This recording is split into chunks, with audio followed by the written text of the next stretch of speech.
انور پہ چھینٹے مارنے لگے. یوں چہرے انور کو ٹھنڈا کر رہے ہیں.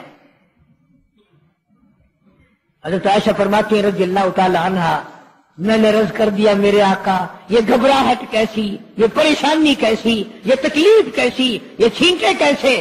فرمایا میری عائشہ تو نہیں جانتی موت کتنی گھبراہٹ والی چیز ہے. مذاق سکر الموت بالحق, قرآن کہتا ہے کہ موت کی سختی حق ہے. جناب عائشہ صدیقہ رضی اللہ تعالی عنہا فرماتی ہیں کہ میں نے حضور کی تکلیف کو جب آنکھوں سے دیکھ لیا پھر میرے دل میں یہ بات کبھی آئی ہی نہیں کہ اور کسی کو تکلیف ہو یا نہ ہو.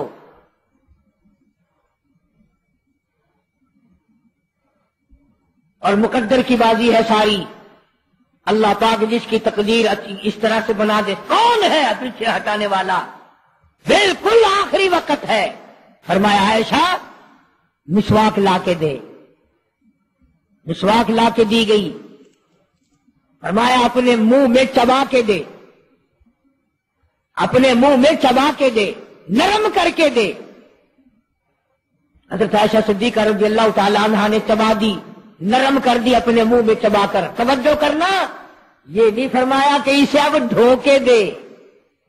حضرت عائشہ نے جو اپنے منہ میں مسواک چبائی تھی, کالی کملی والے نے اس مسواک کو یوں ہی اپنے منہ مبارک میں پھیر لیا. ثابت یہ کر دیا لوگوں عائشہ کو کچھ نہ کہنا, مجھے اتنی پیاری ہے, مجھے اتنی پیاری لگتی ہے کہ میں آخری وقت میں عائشہ کا لعاب اپنے منہ میں لے کے چلاؤں.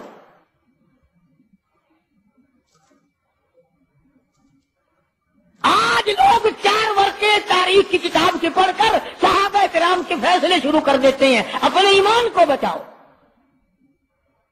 خبردار نبی کے گھر والوں کے بارے میں کبھی غلط خیال نہ کرنا. اس لیے قانون کی بات سنو. نبی جب قرآن کہتا وما ينطق عن الهوى ان هو الا وحی یوحی, نبی اللہ کی اجازت کے بغیر سانس نہیں لیتا, نبی اللہ کی اجازت کے بغیر ہاتھ کو حرکت نہیں دیتا, نبی اللہ کی اجازت کے بغیر قدم نہیں اٹھاتا, قدم نہیں رکھتا. تو نبی اللہ کی اجازت کے بغیر رشتے بھی نہیں کرتا. تمام دنیا کے رشتے ماں کرتی ہے, باپ کرتے ہیں, مامے کرتے ہیں, نانے کرتے ہیں, چچے کرتے ہیں. نبی کا رشتہ خدا کرتا ہے.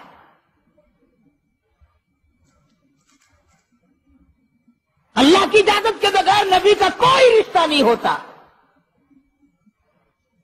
حضرت عائشہ کا رشتہ خدا نے کیا اور یہ عظمت خدا نے دی ہے.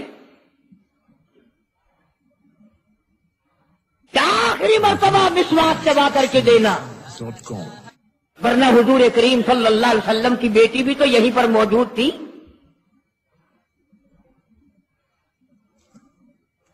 اس کے بعد جناب عائشہ صدیقہ رضی اللہ تعالیٰ عنہ فرماتی ہے میں بھی بیٹھی تھی, بڑی پریشان تھی. جناب فاطمہ الزہرا رضی اللہ تعالیٰ عنہ بھی پریشان تھی. ماتھے پہ پسینے آتے تھے جاتے تھے. اتنی دیر میں دستک ہوئی, دروازہ کھٹکا, کسی نے آواز دی ہل ادخلوک فی البیت,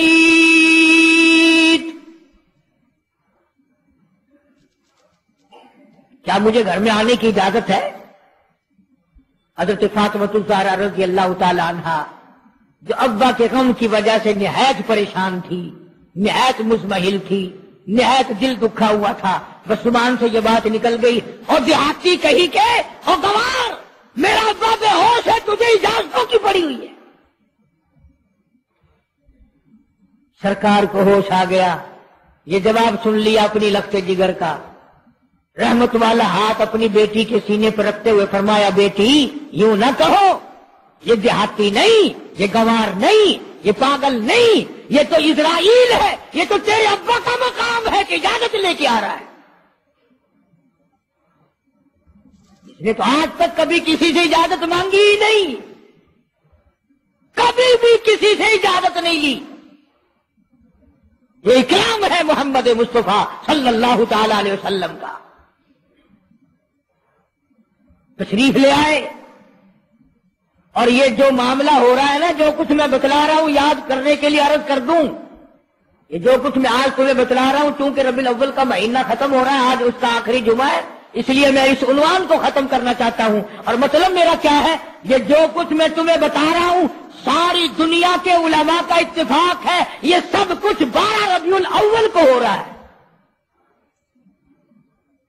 یہ اسرائیل کا آنا اور یہ بیماری اور یہ پریشانی اور یہ پسینے اور یہ حضرت عائشہ کا مسواک کو چبا کر کے دینا اور فاطمہ الزہرا کا پریشان ہونا، یہ 12 ربیع الاول کو ہو رہا ہے سب کچھ۔ جس دن تو ڈھول بجاتا ہے، جس دن تو نے 1400 سال کے بعد ناچنے کا پروگرام بنایا ہوا ہے، تیرے بیٹے کا آخری وقت ہو، برابر والا ڈھول بجا کے دکھائے، تیرے کلیجے پہ چوٹ لگے گی، اور ظالم میرا کیا حال ہے، اور تم نے یہ کیا شروع کیا ہے؟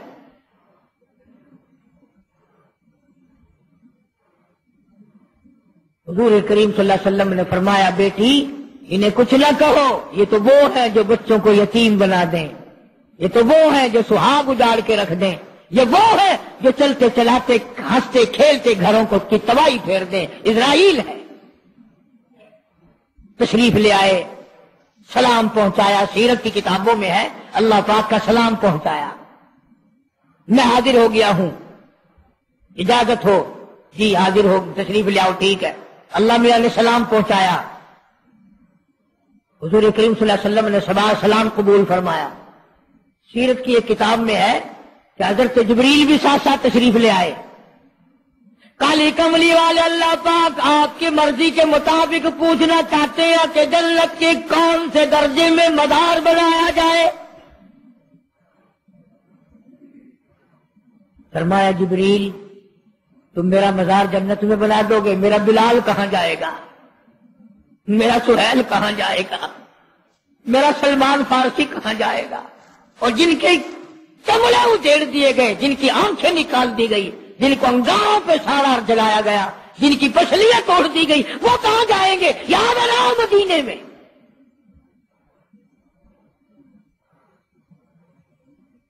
سیرت کی کتابوں میں ہے کہ روح مبارک جب قفس عنصری سے الگ کرنے لگا اسرائیل، آپ نے فرمایا اسرائیل مجھے تکلیف ہو رہی ہے۔ عرض کیا میری کیا مجال ہے میں آپ کو تکلیف دوں، میں آپ کو تکلیف پہنچاؤں، میری کیا جرت ہے، میری کیا مجال ہے؟ فرمایا تیرا تکلیف دینے کا کوئی پروگرام نہیں، ارادہ نہیں، جرت نہیں، اور مجھے اتنی تکلیف ہو رہی ہے ساری زندگی میں کبھی نہیں ہوئی۔ او اسرائیل، امت کے جن لوگوں کو تو تکلیف دے گا، عذاب دے گا، ان کا کیا حال بنے گا؟ میری آرزو ہے، میری حسرت ہے، میری تمنا ہے، ساری امت کے دکھوں کو آج محمد صلی اللہ علیہ وسلم کی چھاتی پہ ختم کر لے۔